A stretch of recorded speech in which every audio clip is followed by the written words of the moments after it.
আজকে যেটা রান্না হচ্ছে যে কি চিচিঙ্গা। আপনাদের কেমন লাগে জানি না, আমার অনেক ভালো লাগে। কেমন আছেন বন্ধুরা?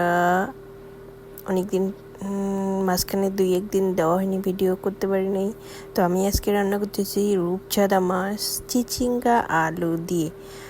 তো এই যে চিচিঙ্গা বের করে নিয়েছি, আমি প্রথমে মাছটা ভাজি করতেছি, ওইদিকে দিছি, আর চিচিঙ্গাটা আমি আলাদা করে দিয়ে করবো। তো চিচিঙ্গাটা এইদিকে কেটে নিচ্ছি, মাছটা ওইদিকে আস্তে আস্তে ভাজা হচ্ছে। তো কসকস করে কেটে নিয়েছি। চিচিঙ্গা আমার কিন্তু খেতে ভালো লাগে। এটা যদি ইলিশ মাছ দিয়ে রান্না করা হয় তাহলে তো অনেক মজাদার হয়। তো আমার যেহেতু আজকে ইলিশ মাছ নেই, পাশে রূপচাঁদা মাছ আছে, তো আমি রূপচাঁদা মাছ দিয়েই রান্না করব। আমি এটাকে রূপচাঁদা মাছই বলি, জানি না ভুল হচ্ছে নাকি।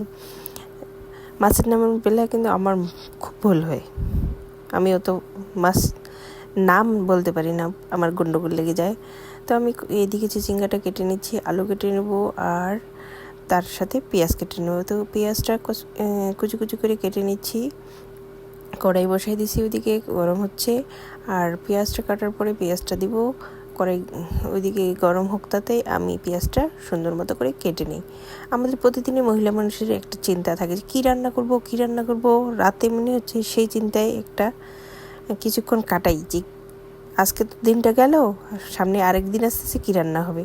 তো আমি এইদিকে কড়াইয়ের মধ্যে পেঁয়াজ ভেজে নিয়েছি হালকা করে। আমি এখন এখানে হলুদ আর পাঁচফোড়ন দিয়ে দিলাম। আপনারা কিন্তু আমার পাঁচফোড়ন মশলার কৌটার ঢাকনা দেখে হাসবেন না, চাপাইছি করতেছি ভাই, আমি তাড়াহুড়োর মধ্যে করি। আমার তো রান্না করতে করতে খুব সময় লাগে আমার।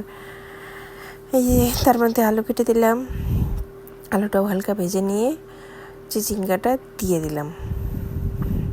আমাদের কিন্তু আঞ্চলিক ভাষায় এটাকে ধুন্দলও বলে। তো আমি এদিকে মোটামুটি করে কষে নিচ্ছি, হালকা করে লবণ দিয়ে দিচ্ছি। লবণ আগে আমি দিইনি, লবণ দেওয়ার পরেও চিচিঙ্গাটা মজে অনেক অল্প হয়ে গেছে, আমি কষতেছি। আর এদিকে জিরার গুঁড়া দিয়ে দিলাম, কাঁচামরিচ কেটে দিছি। আর এদিকে জামাইকে জিজ্ঞাসা করলাম যে জামাই ভাত খাবে কি না, তখন বলতেছে না, সে ভাত খাবে না, সে রুটি খাবে। তো এখন আমাকে রুটির ব্যবস্থাও করতে লাগবে, রুটির জন্য রুটির খামির করতে লাগবে।